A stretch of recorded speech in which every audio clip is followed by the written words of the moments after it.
All right, my name is Dr. Tawana Mallory. I teach English here at ASU. I'm also the chair of the ASU Gender Studies Committee. It is my honor and pleasure to introduce Pearl Cleage for the Seen It All and Done the Rest panel on women, literature, and feminism.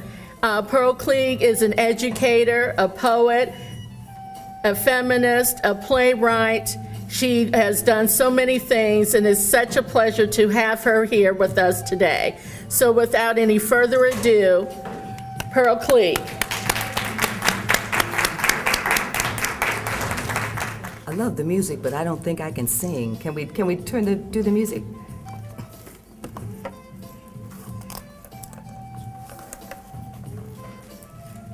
Thank you all for being here.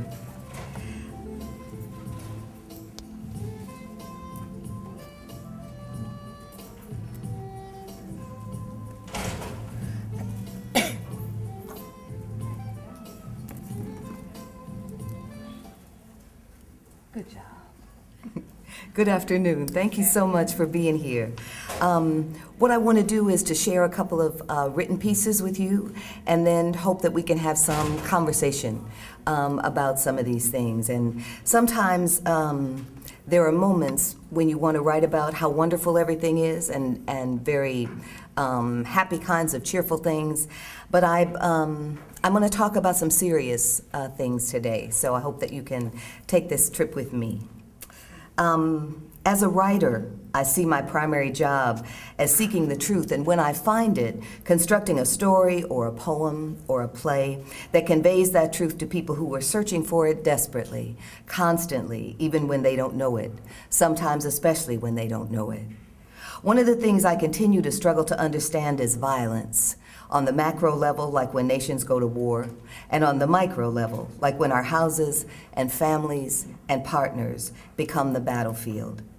So I want to talk a little bit about that battlefield, and in order to do that, I want to share some stories about some real people from the front lines. Remembering Imani. On Wednesday, October 30th, 2013, Imani Ross, age 10, of Gwinnett County, Georgia, was murdered by her parents after months, years, hours, days of torture and abuse, including starvation, whipping, confinement, and isolation from relatives, friends, teachers, neighbors, social workers, and 2 younger siblings. The last time anyone can remember seeing her was in May, when she weighed 60 pounds. When she died 5 months later alone, huddled in the bathtub of the house she lived in, she weighed 32 pounds. There was lots of food in the house, detectives said, but the child was malnourished to a point they had never seen before.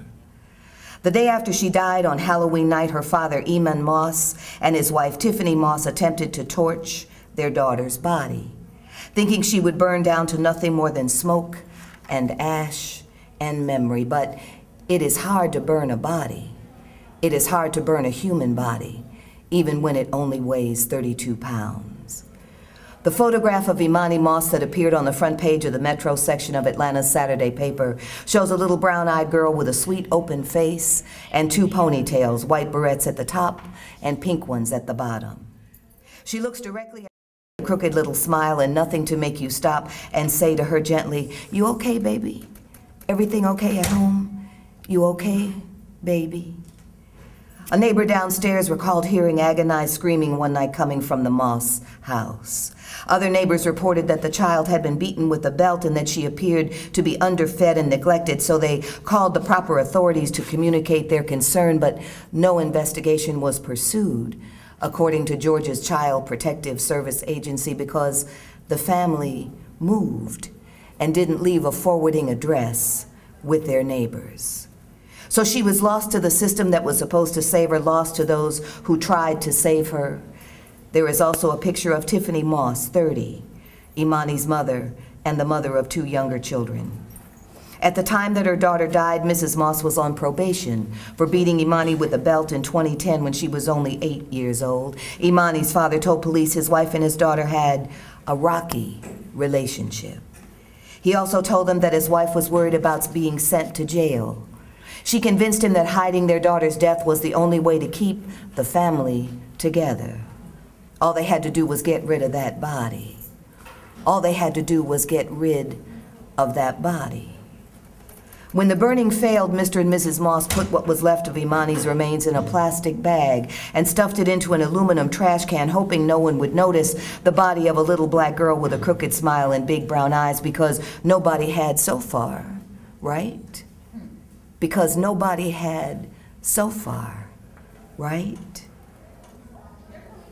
After repeated questioning by police, Mr. Moss finally confessed. "I'm guilty," he said.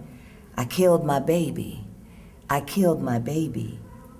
So now begins the search for reasons, answers, motives, explanations, and excuses, but there aren't any worth the breath it takes to offer them. She's gone. She's gone. She's gone.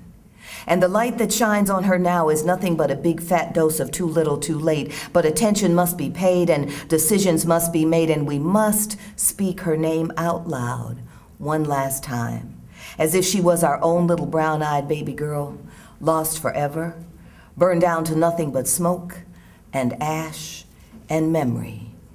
Imani Ross, age 10, may she rest in peace. Thank you. Imaginary dialogues.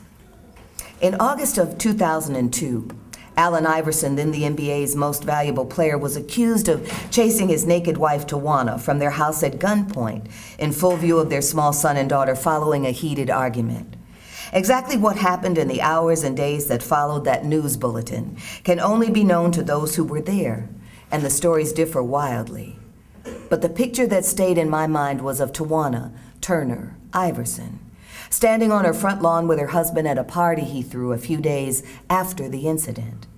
His hand held her lightly by the neck while her hands were stuffed deeply into the pockets of her jeans, trying to get through a bad moment without making it worse, smiling for the camera and hoping her husband meant it this time when he said he was sorry. Somehow the picture stayed in my mind for a long time after that, and I found myself hoping she was okay, wondering why we didn't hear anything more about her after that one burst of information that told us more than she probably ever wanted us to know. After a week or so, I tried to imagine what Mrs. Iverson's friends might have said, seeing her out with her children at the mall after the story made the news, and what she might have said, alone in her house with her husband for the first time, trying to make him see. Part 1, talking to Tawana, an imaginary exchange. Tawana, that you, girl, you need to quit. I ain't seen you at the mall in a month. Where you been? As if I need to ask. Business all in the papers. Hey, sweetie, sure you and Sari can go look at the toys in the window. Go on now, stay together. She looked just like her daddy, don't she? Where's Junior? Jimmy Jr. too. That's all they want to do is stay at the pool. I don't mind taking them though. That little fine-ass lifeguard they got is a pleasure to the eye. Let me shut up before I get us both in trouble. You know Jimmy ain't got no sense. So what's up with y'all? Hold up, hold up. You ain't got to catch no attitude with me. We're still girls, right? Am I right? Okay, then calm your ass down and tell me what's up. That's why y'all can't keep no peace in your house. No way, both too high-strung, always have been, ever since high school, but go ahead, talk to me. Ooh, girl, please. I know that's right, but T, can I ask you something? Was you really naked when he put you out? Where were the kids? They didn't see all that, did they? With your stuff all out? I'm just saying that ain't something they old enough to understand. Hell, I don't think I'm old enough to understand. I think about it all the time, don't you? Sometimes a nigga can act so nice, they be talking all sweet, telling you their little secrets and insecurities, loving you up like they can't even get enough of smelling you. Yeah, girl, you remember them days. Me too. Then it's like they go crazy or something. They don't want you, don't want nobody else to have you, don't want to have sex until they high or after they've been watching that porno stuff. And those girls make it real hard on a regular woman, don't they? All that stuff they be doing and grinning the whole time, please. Well, don't get me started. It's just so good to see you, sweetie. You know I've been concerned. We all been just a little concerned, and when you cut yourself off like that, well, we worry, okay? Because we love you, and because that little nigga been crazy his whole damn life, and we not trying to wait until he do a OJ on your dropping out of sight ass. Okay, I'm out of line. What goes on between you and your man and the house y'all paying for ain't none of my business, period, okay? Okay, sweetie. Give me some sugar so I can get my black ass on home. Jimmy is known to act a fool if he been gone all day and ain't no dinner waiting when he comes home. Now you call me if you need me, okay? You promise? Okay, girl. Love you. Peace out. Part 2. Home Alone. I know you're sorry. I know you didn't mean to hurt me, but you did. I know you didn't mean for the kids to see, but they did. And I know you're sorry, and I know you love me. Everybody knows you love me. Your mama keeps telling me you love me, just like you keep telling me you're sorry, just like you didn't want the kids to see. But they did. Remember 10th grade? Remember how I wasn't giving you no play? Remember how I told you I didn't care how good you played basketball. I wanted to know how good a man you could be. I wanted to know how good a man you could be. And you said, the best.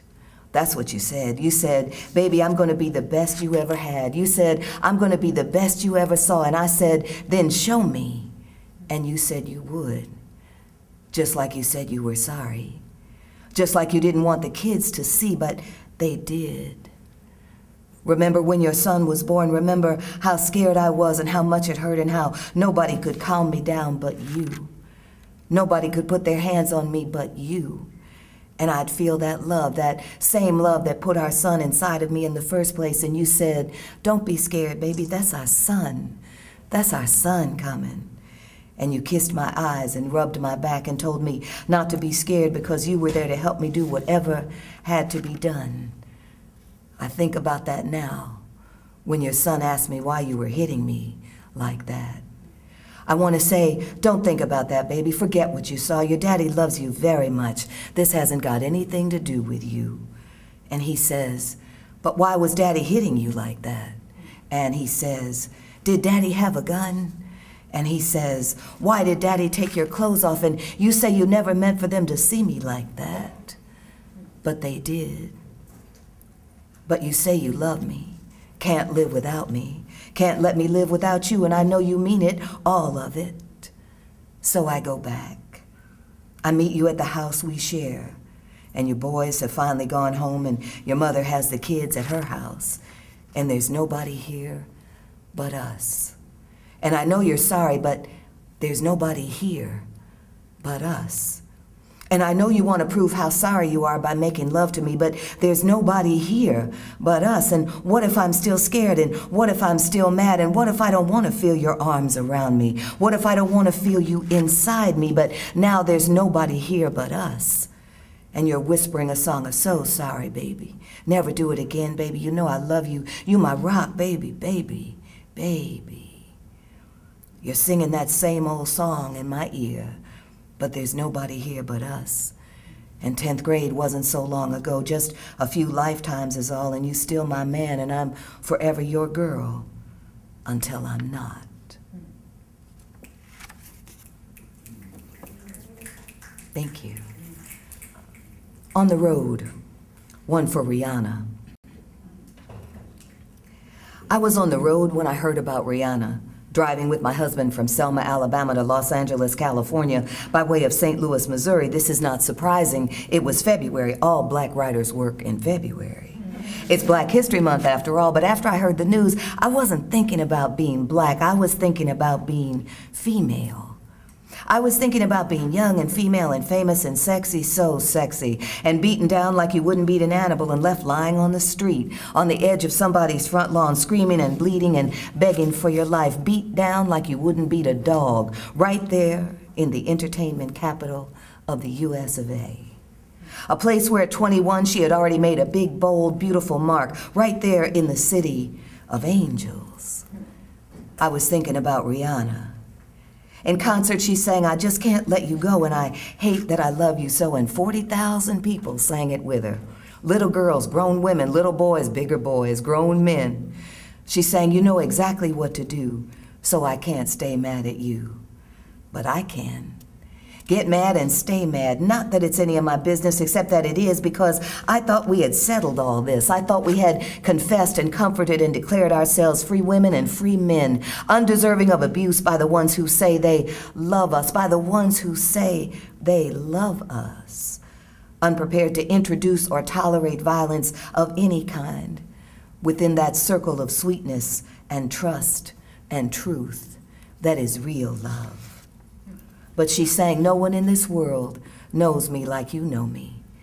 And just because I'm a grandmother now doesn't mean I'm too old to remember the power of that kind of knowing, that kind of discovery of the deepest core of self, of sex, of spirit, of surrender, of sweetness. A feeling so good, so true, so fine and mellow, any risk seems worth the risk. But now I'm thinking about Chris Brown, and I'm wondering how you get so close to all that beauty and power and talent and confidence and fire and say to yourself, I'd like to beat that down. I'd like to choke that half to death and bash its head against the passenger side window. I'd like to split that lip and bite those fingers and make that one swallow her own blood while she begs me to stop, stop, stop. Please, stop. And she sang, "Is he cheating? I don't know. I'm looking for something else to throw." And maybe she meant it and maybe she didn't, but when he looked around for something to throw, he saw her with her cover girl smile and her mile-long legs, and he tossed her out anyway like a beautiful broken doll. And she sang, "Don't tell me you're sorry, 'cause you're not. Baby, 'cause you know you're only sorry you got caught." So I thought I wanted to talk about Rihanna, but the truth is I want to talk to her. I want to say I'm sorry for whatever happened to her on that street in Los Angeles, and for whatever happened to her in the days and weeks and months before that day when we all came crashing into her business like we suddenly had a right to be there, whether she had invited us or not. But now we know. And so I want to say I'm sorry that the work so many people did and do every day to bring about awareness of domestic violence has not been enough to end it. I want to say I'm sorry we failed you, Sister Rihanna, and I'm sorry we failed our brother Chris, because we didn't make ending male violence against women part of every lesson, every platform, every inaugural address, every Black History Month speech and Women's History Month manifesto, every answer to the question, what's love got to do with it? I want to promise her that we will do better starting now. I want to promise her that conscious women and honest men will not rest until women are safe in their own houses and men can be in love without all that violence and control and egotistical, unforgivable madness.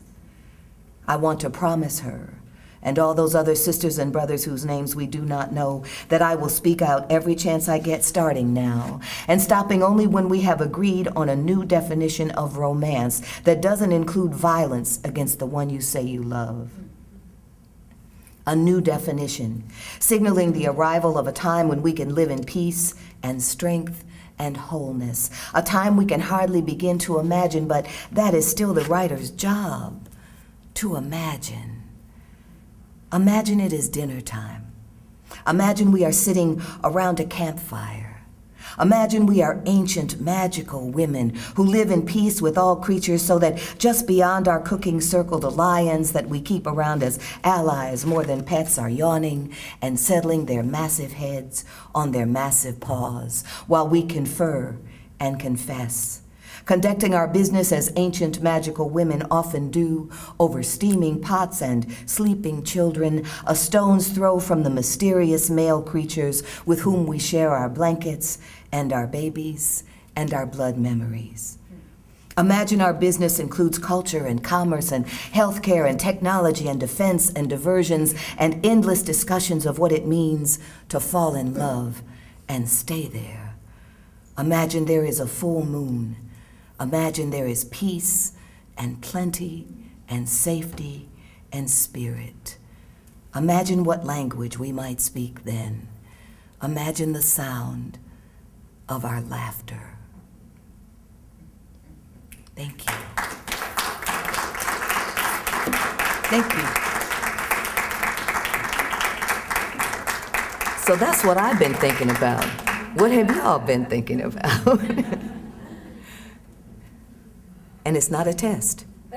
It's not a test. And you don't have to ask me about what I read. You can ask me about writing, about anything you think I might know. And if I don't know, I'll tell you.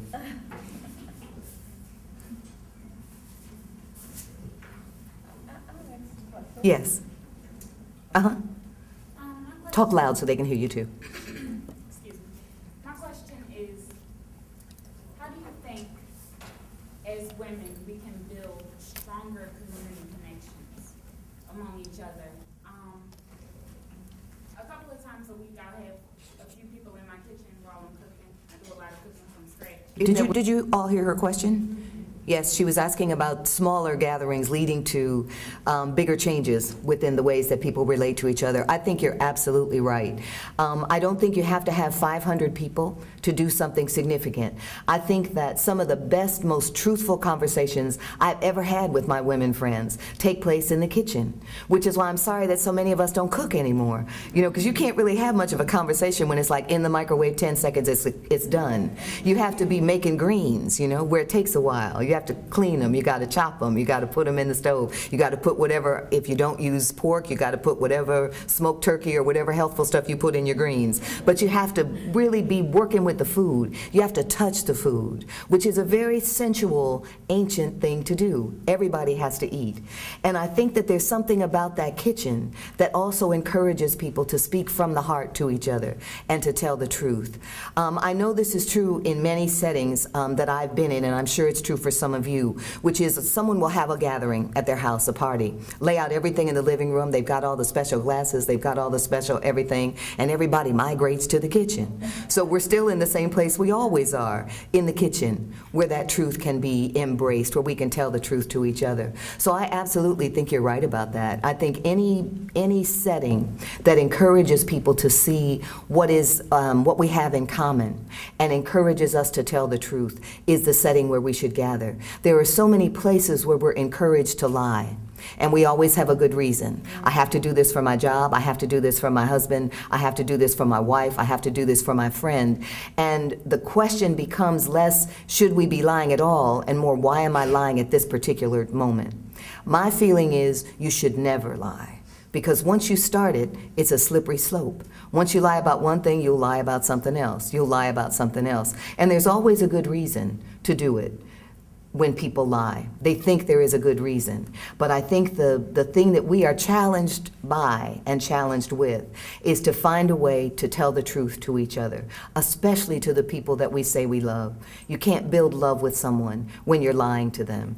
You know, I watch people sometimes when they're courting, that's such an old-fashioned word, but when they're getting to know each other, and they got on fake everything. Everything. They're lying about themselves, they're lying about what they really look like, all of that. And then later, because you can't keep that up forever, you can keep it up while you're dating somebody, but once you are with them every day, that facade will wear you down, so it falls off.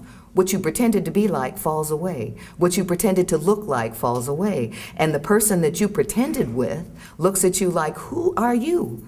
Who is this woman in my house? I thought she looked like this. Now I see she really looks like this. I thought she liked to do this. Now I realize she hated doing that. She was only doing that so I would think she liked to do that. But now we're living together, she doesn't want to do that anymore. So that it becomes then a process of revealing the lie and realizing that sometimes you don't even like each other.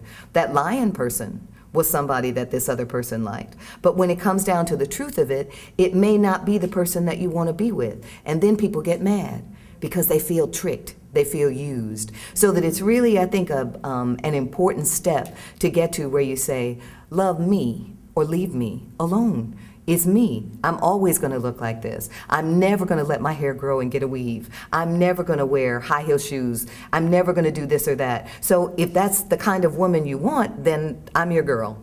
But if that's not what you want, it doesn't do either of us any good for me to pretend to be Beyonce when I'm really not that, because you can't keep it up. You have to be yourself and keep that up. And any place, kitchen, living room, dining room, bedroom, where you can tell the truth, that's the place to be. Mm-hmm. Oh, thank you. Mm-hmm. I find that society. I was raised in a very activist family. I grew up in Detroit, Michigan, and my father, my whole family, but my father especially, was a minister and was very involved in the movement. So that my parents were very open to anything we wanted to do, but their expectation was whatever it was we chose would have to be grounded in the struggle to save the race. So that if you wanted to be a teacher, that had to be a part of what you considered. Where am I going to teach? What am I going to teach? So that it can contribute to the righteous movement of black people to be free. And we actually used to talk this way about these things. So that I never thought that the idea of being precious about writing was useful. To say, I'm only going to write a certain kind of poetry. I'm only going to write a certain kind of fiction. I'm only going to write. I was always grounded in trying to write things that people could read and understand and take something away from. So that I used to watch my father on Sunday morning, and I would have watched him over the week preparing this sermon and reading Frantz Fanon and reading Freud and reading all of these things and reading the Bible and all of the religious things he was reading. And then he was able to synthesize all of that and talk in a way that communicated with people who might never read Frantz Fanon, who might never read some of these books that my dad was reading. But he was able to give the people who came to his church the gift of all of that information in an accessible way. And that was always very important to me. I've been to many different kinds of settings where people are talking about really important things, but unless you bring a lot of information with you, you're never going to get it.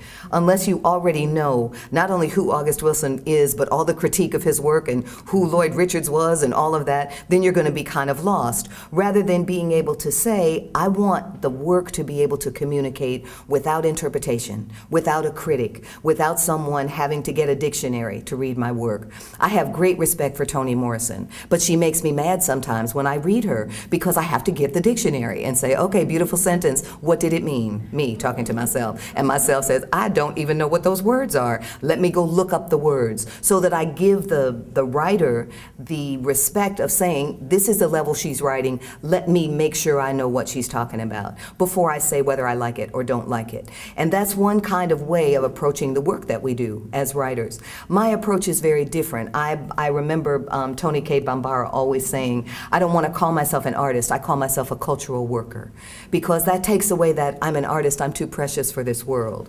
A cultural worker sounds like somebody who gets a lunchbox and goes to work every day like working people do. And it takes away that idea that you have to be in a special space for your culture to speak to you and for you to influence that culture. So I think that because I was raised that way, I always approach the work that I do, and I still do, as a way to tell people something that I think is true in a way that they are able to receive it. That's one of the things I love about theater, because you have the wonderful advantage as a playwright of having actors who are actually talking to people, real human beings who are talking to people, which is a gift that we have that novelists don't have. A novelist has to write the book, you take it home, you read it by yourself. A playwright, if you write a play and people do it, we've got real human beings talking to other real human beings. And it's an ancient kind of a form that we have. It's like those, pictures of people sitting around campfires. That's actually all the theater is to me. It's a place where we gather in darkness with the community around us, and we look toward the light, and we wait for that person who's standing in the light to tell us a story about our tribe. So it's a very ancient thing, and I think we'll always do it because we always have, in spite of all of the technology and everything that allows us additional ways to express ourselves. I think that'll be one that we keep. Mm-hmm.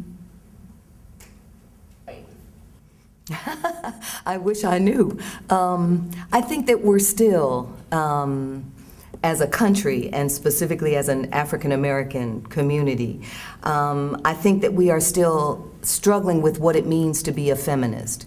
I think that we still look at how many oppressions can one person stand? We're already dealing with race. Now we got to deal with gender. Now we got to deal with this. So that I'd realize that there are many people who object to African American women talking about feminism because we are encouraged to think only about race.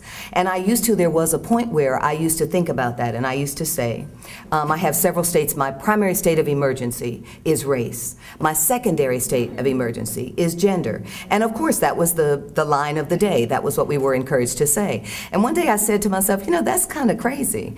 Are you like black on Monday, Wednesday, Friday, a woman on Tuesday, Thursday, Saturday, and then Sunday you get the day off? No, you are black every day, you are a woman every day. So that I have to find a way to make both of those oppressions that impact my life, racism, sexism, I have to be able to say, in me, they come together.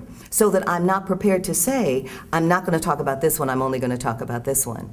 And I think it's a very complex problem, because if you're from a community of oppressed people, you're used to bonding together against the enemy on the outside. If you're talking about gender, then you've got to deal with the struggle in that house, in that bed, in those rooms where it's just a man and a woman who have made a commitment to be together.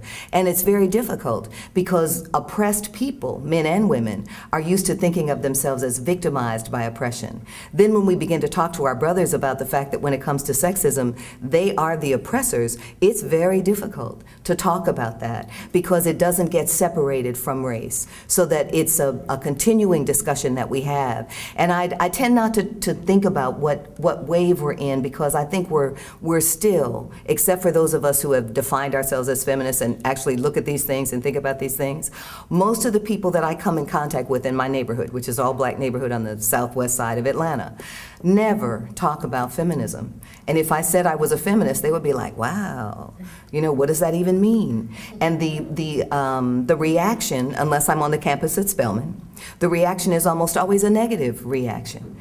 Don't tell people that you're a feminist. When I first started working with Just Us Theater Company, which was a black theater company in Atlanta, the two guys who were running it, I had written a play that was clearly a feminist play. And I defined myself as a feminist, and they said, don't tell anybody. Don't tell anybody. And I said, what are you talking about? Don't tell anybody that you're a feminist, because it'll scare the audience. And I said, is it scaring you?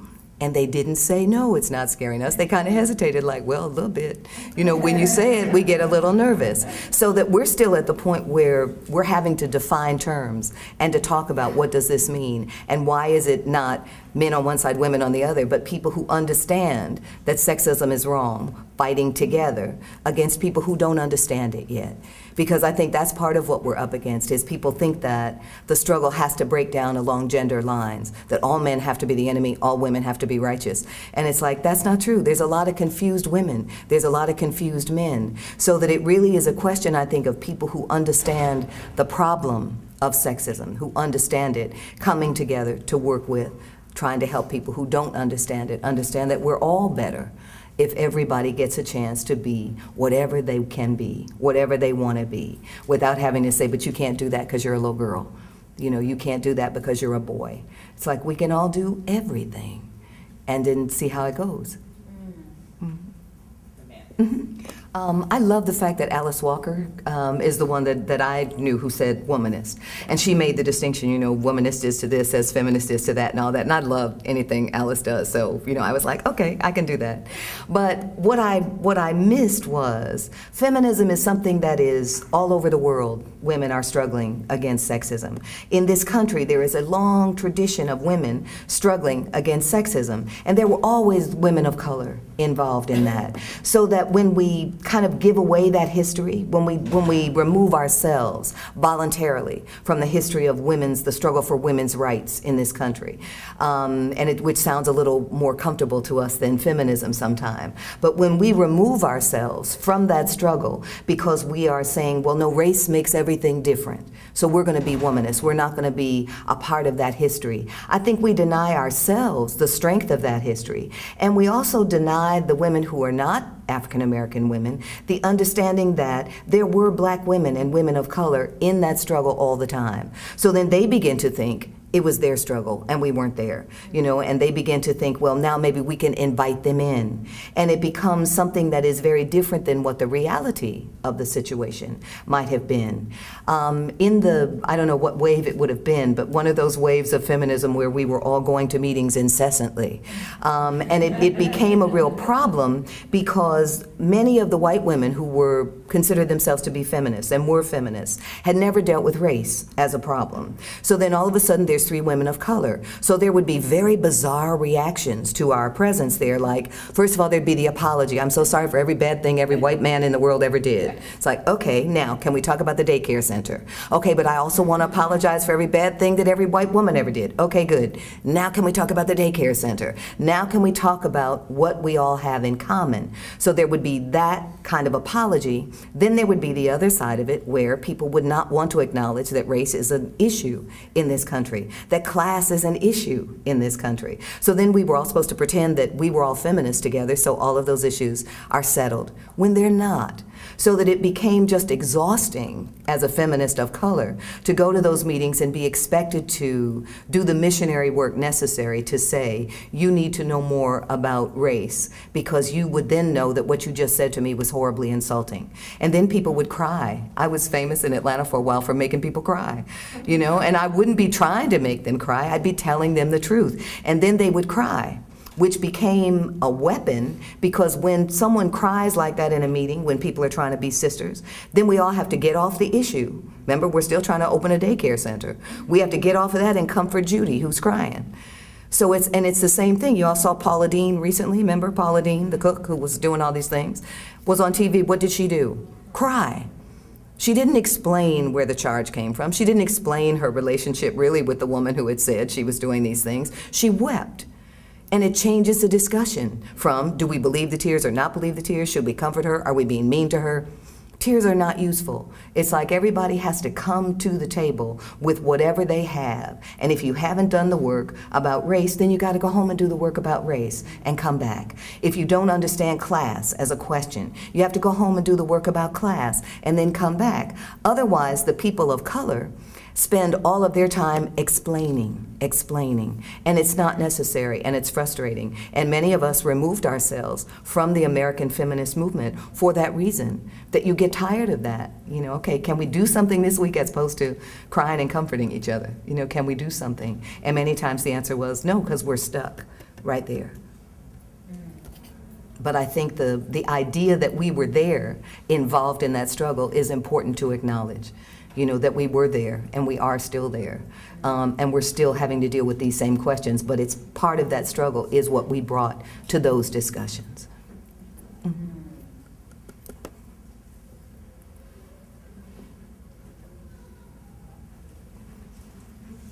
Y'all are looking at me so hard. I know somebody's got something they want to know. Yes, ma'am. Well, you brought up in your work that you presented this afternoon, the discussion about women being victimized. Can we have an open dialogue about the increase in the number of sisters that are young sisters that are taking on more of a masculine persona?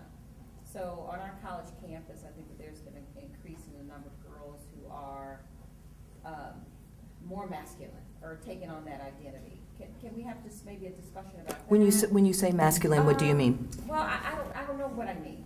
What I do mean is oftentimes just say in passing, it's hard to know the difference between the students now, if they're male or female, other than maybe trying to look at some of the body parts, because and so that it's just and it increases. So I don't know what I mean. I just know that there's a shift. I don't see that. I don't see that as a problem. Okay. I think a lot of the external things that we use to identify this is a woman, this is a heterosexual woman, this is a gay woman, that all of those things are so that we can click that person into a certain box. Now we know this woman is gay. Now we know this woman is heterosexual. Now we know this man is gay. Now we know this man is not gay. And really, unless you're getting ready to have sex with that person, why is that your business? Not you specifically, but why is that any of our business? And I think that the thing for me is always, if that's not what you're intending, if you're not someplace where you look at that person and say, wow, I would really like to talk to him, so therefore I need to know if he'd be open to an approach from me as a heterosexual woman. But if I'm not interested in having sex with him, then I can talk to him about poetry, I can talk to him about movies, I can talk to him about that motorcycle he drove up on, whatever it is, and I don't ever have to know who he's sleeping with. But I think we're used to it because it makes it easier. And sometimes when you have that moment where it's like, okay, not only can I not make any assumptions about what this woman thinks, I'm not even sure that I can say this is a woman, because all of the things that I'm using to identify are things that this woman does not use to present herself to the world. But I think that's fine. I think the more we are forced to look at who that person really is, the better off we are. The more we don't say, ah, you're this because you've got that, you're this because you have that. I think it really is is important for us to get past it. You know, there were a lot of photographs taken after Trayvon Martin was murdered of people with hoodies, and there was a beautiful picture of a medical school class at Howard University, and they had all of them there with hoodies on, and then they had them all there with their stethoscopes and their white jackets and all that, and it's like, okay, are they dangerous because they've got these hoodies on? Are they admirable because they've got these jackets on? They're the same people. The same people, so that we're encouraged, I think, because the world is moving so fast, to use that shorthand when we meet each other. This can tell me something about you, this can tell me something about you, rather than slowing down long enough to take the time to ask you about you. You know, it's like, okay, I'm seeing what you look like, now tell me about you. Tell me about whatever I need to know about you. Mm-hmm. Do you think that the conversation of tolerance has helped with progression of people being able to build relationships outside of their boxes, or do you think it's hurt? Talking about tolerance? Mm-hmm. Oh, I think it's helpful. I think it's very helpful. I think that just the world is very different than it was when I was 20 years old. And a lot of that has to do with tolerance of difference. You know, that it's not, there is at least a dialogue that says you are supposed to be tolerant. When I was 20 years old, there was no dialogue that said you were supposed to be tolerant. You know, for it's just homophobia was a part of the community I lived in. So that if someone presented themselves as a gay person, they were going to get a lot of homophobic response. And you had to make a choice. Even as a young person, you know, in elementary school, where people would start saying, okay, that's a sissy. You know, we're going to beat him, or we're going to ostracize him, we're going to do this. And then even as a little kid, you have to say, do I believe that? This is my friend Gerald. Why are y'all messing with him? This is my friend, whoever it is. And it always was something that was very clear to me, and my parents were very good and tolerant about things like that. So that, but it was something that was so present in the community that I lived in, and there was not much discussion at all about tolerance. Now, if you do something that is really homophobic, there is at least a word to describe it. There is a dialogue that is prominent in most of the country, where people will say, even if you do it, you know it's wrong, you know it's illegal, you know all of those things. And people still do, you know, bad things. But I think that the discussion is really important. I think the words to describe stuff is really important. You know, you don't hear people use all the pejoratives that they used to use to describe gay people. You know, because of tolerance, because of discussions of that's hurt speech, that's hate speech, that's angry, that's, you know, we're not going to do that. We're going to call people what they call themselves. We're going to say this. And it takes a long time for people to catch up. You know, there's lots of people who have grandparents who are incredibly racist, and the grandchildren are not. Grandparents who are incredibly homophobic and frightened of anything having to do with gay people, and their grandchildren are not, because the world they're growing up in is very different. You know, I mean, even just television, commercial television. There didn't used to be nearly as much diversity on television. So now people growing up, you know, they see something different. You know, Disney has a little cartoon of a little black girl who's going to be a doctor, Doc McStuffins. So my granddaughter was Doc McStuffins for Halloween. She had a little stethoscope and all of that. And I'm saying, well, great, because they're going to watch cartoons. So give me a little black girl who's going to be a doctor. I like that. You know, they don't always have to be princesses. You know, although I think if they'd had those princess outfits when I was 5, I would have made my mother get me a princess outfit. So, you know, you have to kind of have tolerance for the fact that there's still the dress-up idea, you know, but to make it, you can dress up as someone who is still you, but she's also, you know, a princess or a doctor.